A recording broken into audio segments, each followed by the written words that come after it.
Online class में सभी का हार्दिक स्वागत व अभिनंदन। मैं Rupa Chaudhary, assistant professor political science, government college Dariyawad. इस वीडियो में हम INF संधि के बारे में पढ़ेंगे, यानी इसका पूरा नाम है intermediate range nuclear force treaty, मध्यम दूरी परमाणु संधि। INF संधि क्या है? इस संधि के करने से कोल्ड वार पर क्या प्रभाव पड़ा और हाल ही में ये कुछ समय पहले चर्चा में भी रही है, तो उसके पीछे क्या कारण है, इन सब पर हम चर्चा करेंगे। INF संधि जो हम सभी इस बात से परिचित हो चुके हैं, वैसे भी प्रीवियस वीडियो में हमने कोल्ड वार के बारे में अध्ययन किया था और थर्ड ईयर के जो स्टूडेंट्स हैं वो ध्यान से सुनिएगा कि पहले तुम्हारे सिलेबस में है ये, और कोल्ड वार भी है और उस पर मैंने पहले वीडियो बना चुकी हूँ, तो उसे देख सकते हैं वो। और जब कोल्ड वार चल रहा था और हम सब जानते हैं कि जो दोनों महाशक्तियाँ हैं अमेरिका और सोवियत संघ, दोनों ही महाशक्तियाँ कोल्ड वार के समय एक दूसरे को काउंटर करने के लिए शस्त्रीकरण की होड़ में लगी हुई थी, यानी एक दूसरे के खिलाफ मिसाइलें बना रही थी। तो इसीलिए उस समय 1980 के दशक में जो कोल्ड वार था वो चरम सीमा पर पहुंच गया और इस कोल्ड वार के दौरान रूस ने यूरोपीय देशों को निशाना बनाने के मकसद से अपनी जो सीमाई इलाकों में सैकड़ों मिसाइलें तैनात कर दी थी। मध्यम दूरी की थी ये मिसाइलें और परमाणु हथियार ले जाने में ये सक्षम थी।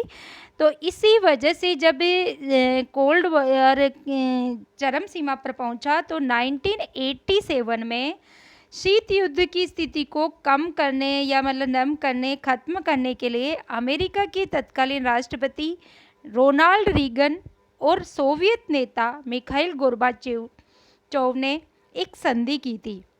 यानी दोनों जो सुपर पावर, यानी उस समय दो महाशक्तियाँ थी, अमेरिका और सोवियत संघ, दोनों महाशक्तियों के जो राष्ट्र प्रमुख थे उन्होंने इस संधि पर हस्ताक्षर किया। तो ये ध्यान रखिएगा कि INF संधि 1987 में हुई और ये इस पर हस्ताक्षर किस किस ने किया, तो अमेरिका की राष्ट्रपति रोनाल्ड रीगन और सोवियत नेता मिखाइल गोर्बाचेव। और इसे मध्यम दूरी परमाणु शक्ति संधि यानी INF नाम दिया। अब हम ये जानेंगे कि इस संधि में क्या है।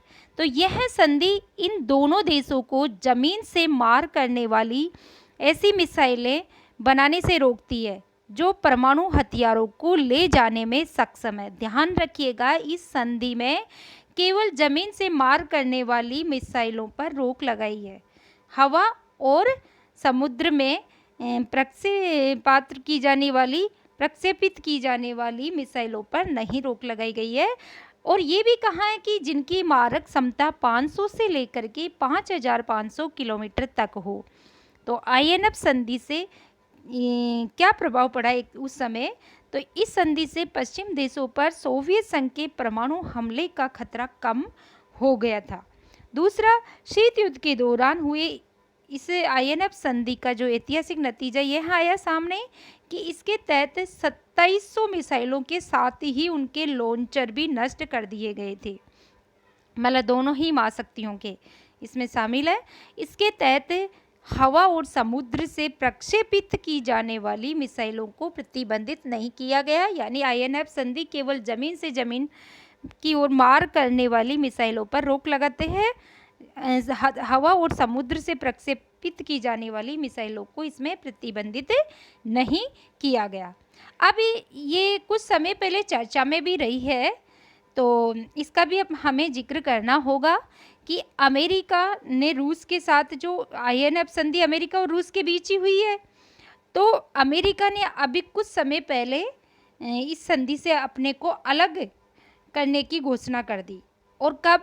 जब अमेरिका में उस समय राष्ट्रपति थे डोनाल्ड ट्रंप। तो डोनाल्ड ट्रंप का कहना था उन्होंने INF संधि से अमेरिका को अलग करने की घोषणा की और इसके पीछे उन्होंने तर्क भी दिया कि रूस लगातार इस संधि का उल्लंघन कर रहा है और जब तक वह मध्यम दूरी की बैलिस्टिक मिसाइलों का निर्माण करता रहेगा तब तक USA इस संधि का पालन नहीं करेगा।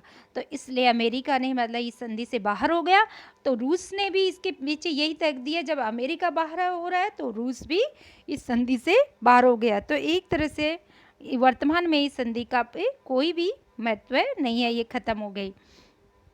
Thank you so much.